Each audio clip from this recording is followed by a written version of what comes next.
This is Macy, and in this video we're going to go over how you can use the bucket game to help your dog relax during mealtime. Now we have another dog here. This is Ozzy, you can hear in the background.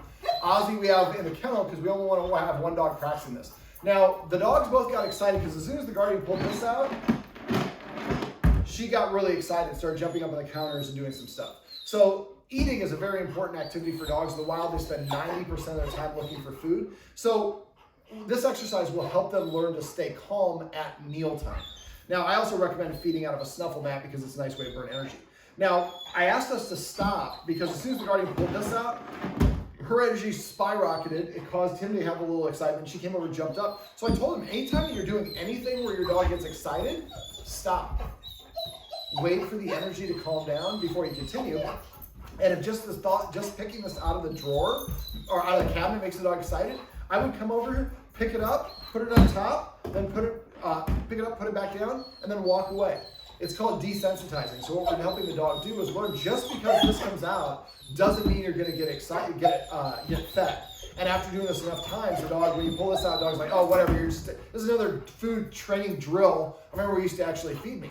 Then we can go to the next stage. And in the meantime, I would maybe prepare the food when the dogs are outside so the dog doesn't have this trigger being practiced. All right, I know we're getting long, so we're gonna go ahead and get to it. So basically, the bucket game was originally created for dogs for cooperative care, vet visits. And the way that vets do this is they set it up so if the dog stops looking at the food bowl, the vet stops examining the dog. So it's a way for the vet to make sure the dog is comfortable with what they're doing.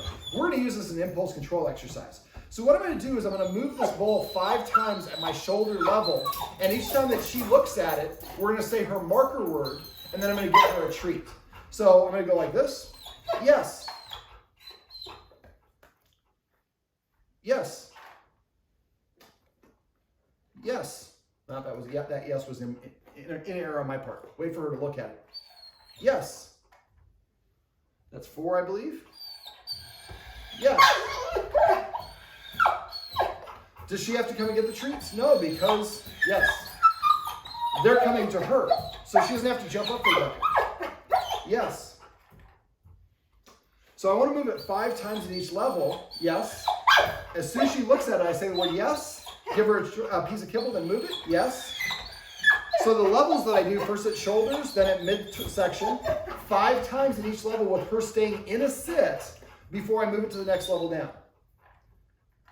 Yes. This is something that will probably take you multiple practice rounds. So the first one I do is here, second one I do is here, third one I do is here. Yes.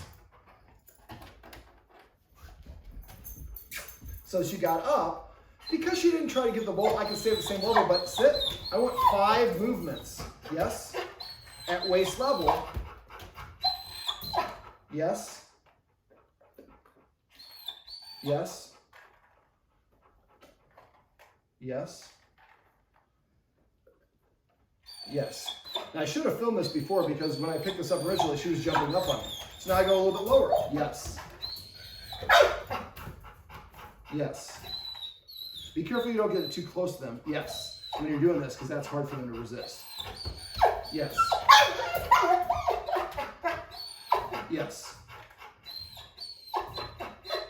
So right there, the knee level is too much for her. So this is something that might take you a couple practice rounds to do. Give me 1 second.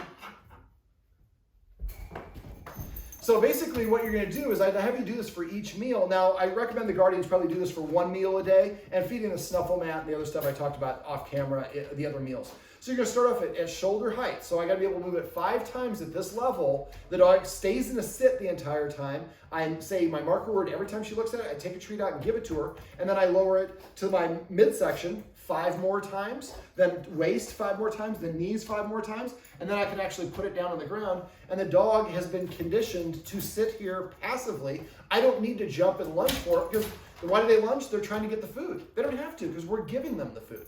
So this will take you a couple days to a week or so. And this is one of the lessons we go over in our puppy class. Now, a lot of people will do it, they'll go like this, and if the dog goes for it, they go like this. That's called a negative punishment. I'm removing something a dog likes because of the behavior that I didn't want. That can create some frustration. So we like to be completely force and punishment free. And the great way about doing this is we motivate the dog to do what we want because they get the benefit of it. So this is how you can use the bucket game to help your puppy or adult dog practice a little self-restraint and self-control and remain calm during meal times.